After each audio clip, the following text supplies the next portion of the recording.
Ce matin, notre invité affirme avoir un coup de folie. Alors c'est quelque chose qui peut arriver, mais d'ici à en faire un spectacle, il faut avoir un grand coup de folie. Anaïs Edou est de retour sur scène avec son spectacle au théâtre Le Lieu, c'est dans le 9e arrondissement. De sa vie, de son parcours, il est question de ces situations parfois surprenantes de Parisienne à la rencontre d'une bourgeoise, d'un fromager, d'un insistant de star mondialement connu. Un panel de portraits compilés en un spectacle, un extrait, et on en parle après.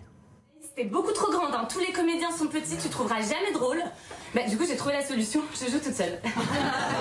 J'avais écouté les gens, je pense que je serais devenue visseuse d'ampoules de plafond. Les sirènes. En fait, Marie-Chantal dit que c'est un peu la Brigitte Macron de la librairie papeterie.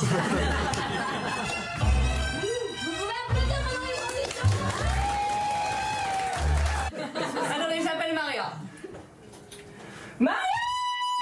Oui, j'ai un grand appartement. Maria, vous pouvez nous ramener une bouteille de champagne, s'il vous plaît? On est complètement déshydratés dans le salon. Bon, tout va bien, c'est bien installé? Moi, je m'assois pas, j'ai mal au cul. Je suis allée faire une coloscopie.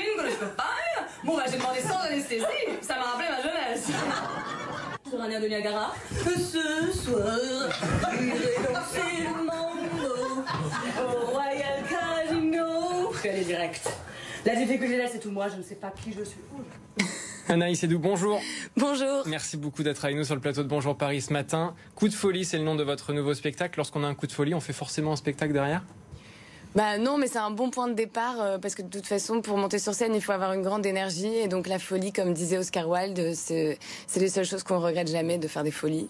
Et donc, c'est en fait c'est un délire, c'est le délire d'une fille qui s'invente être la réincarnation de Jean Cocteau et ça ouvre des portes à plein d'imaginaires, plein de personnages. Justement, cette imagination, vous l'avez eue notamment lors de cette période de confinement qu'on a tous vécu ici à Paris et en Ile-de-France, avec une période où certains se sont dit bon, on va pas faire grand-chose, on va regarder la télé, on va voir le temps passer. Et puis vous avez imaginé peut-être un spectacle, certaines situations aussi. C'est ce qui a fait cette représentation ? Oui, c'est ça. Et puis, non, ça m'a permis de le retravailler. Et c'est surtout que le théâtre Le Lieu, j'avais commencé là-bas. Et après le confinement, ils étaient vraiment dans une situation financière délicate. Et ils m'ont dit, on n'a pas beaucoup de programmes pour la rentrée, etc. Sans réfléchir, je me suis dit, allez, je viens faire mon spectacle. Et du coup, le confinement m'a permis de le retravailler. Et comme on dit, on était enfermés les fous, il en devient après plein d'imagination. C'est tous les lundis donc au théâtre Le Lieu, rue de Trévise, dans le 9e arrondissement de Paris, une cinquantaine de spectateurs dans cette salle. Ça permet d'avoir aussi un rapprochement, en tout cas un contact particulier avec les spectateurs. Vous jouez de ces spectateurs, de ces Parisiens qui ont parfois le rôle d'un Parisien, peut-être en tout cas d'un spectateur qui est peut-être un peu exigeant sur certaines situations. Là, dans ce spectacle, tout le monde est logé à la même enseigne. Tout le monde est logé à la même enseigne et puis ils savent que c'est un petit théâtre et donc du coup ils sont beaucoup moins exigeants. Ils savent qu'on n'a qu'une prise, c'est pas comme au cinéma, là on arrive, on a 1 heure, on lâche rien et on parle avec le public et on les attend même à la sortie pour avoir les retours, savoir si ça leur a plu et puis ils reviennent peut-être parfois 2-3 semaines après pour voir l'évolution du spectacle. Ça, c'est génial. On a une proximité incroyable avec le public. Parce que ce spectacle, en effet, il évolue au fur et à mesure. C'est complet un certain nombre de lundis soirs. Félicitations, ça veut dire que c'est un vrai succès. On apprend de vous, on apprend de votre carrière carrière d'humoriste, de comédienne, d'actrice aussi. Et vous faites aussi un certain nombre de portraits. On pense notamment à cette bourgeoise qu'on a vue il y a quelques instants, d'un fromager aussi parisien, d'un agent de star. Vous les avez trouvés où, justement, tous ces portraits que vous présentez ? En fait, comme j'écris, c'est moi qui écris les textes. En fait, ça me plaît de me mettre dans la peau d'une femme bourgeoise dont le mari un peu détourne son attention, qui est seule dans son appartement. Tous mes personnages sont très seuls. Et moi, je trouve qu'à partir du moment où on est seul, comme ce qu'on a vécu dans le confinement, on lâche un peu prise et on devient un peu fou. Et du coup, ça laisse place à des personnages hauts en couleur comme ça, que j'adore incarner d'ailleurs. Et justement, vous le disiez il y a quelques instants, lorsqu'on est sur scène, il n'y a qu'une prise. Et pourtant, vous faites aussi du cinéma, du théâtre, du cinéma avec Daniel Auteuil, José Star. Vous avez fait un certain nombre de ce qu'on appelle de petits programmes, de pastilles qui ont été notamment diffusés sur les réseaux sociaux. Vous avez un court-métrage qui est en cours de programmation aussi. C'est tout à fait différent comme écriture aussi ? Bah oui, l'écriture un scénario, ça s'écrit, après ça se monte avec une équipe. Il y a l'œil du j'ai réalisé aussi, donc là vous faites il y a les personnages comme Joey Star qui changent le texte, qui rajoutent des choses. Là, c'est vrai qu'un spectacle, ça se construit avec le public tous les lundis. Je change des choses, parfois je vois que les gens rient pas à certaines choses, je change. C'est un travail constant, c'est un tableau vivant. On y va et on recommence à chaque fois. D'une nouvelle façon. Et le film, c'est formidable parce qu'il est prêt, on n'a plus qu'à le présenter, on doit pas tout refaire à chaque fois.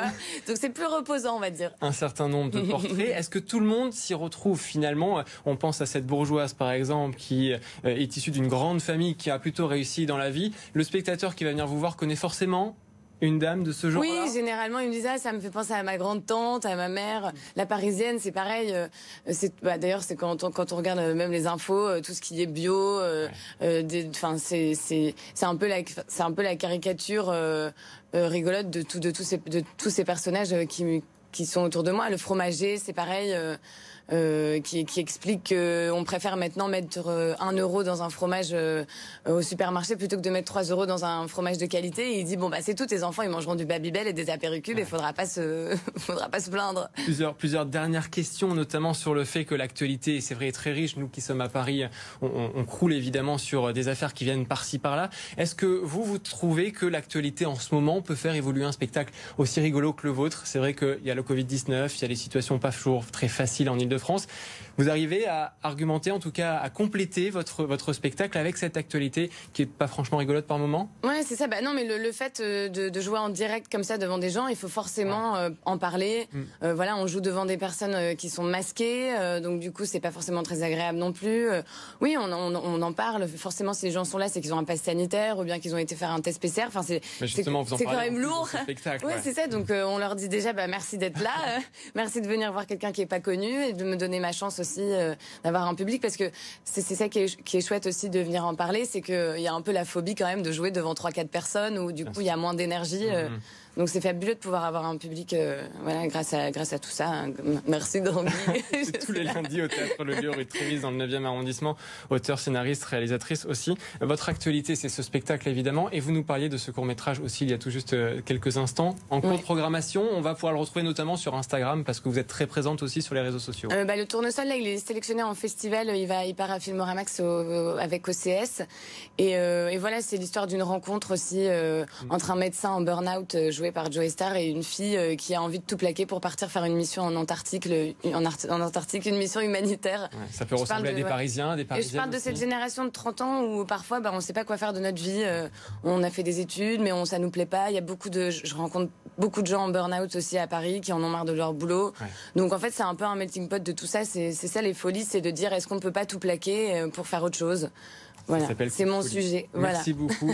Félicitations parce que je crois que c'est un grand succès. On entend parler de vous partout, donc c'est une bonne chose. Merci beaucoup Anaïs d'avoir été avec nous ce matin en direct sur BFM Paris. On va mettre évidemment les bonnes adresses et tout ce qu'il faut savoir sur ce spectacle sur notre site internet bfmparis.com. L'information continue. À tout de suite.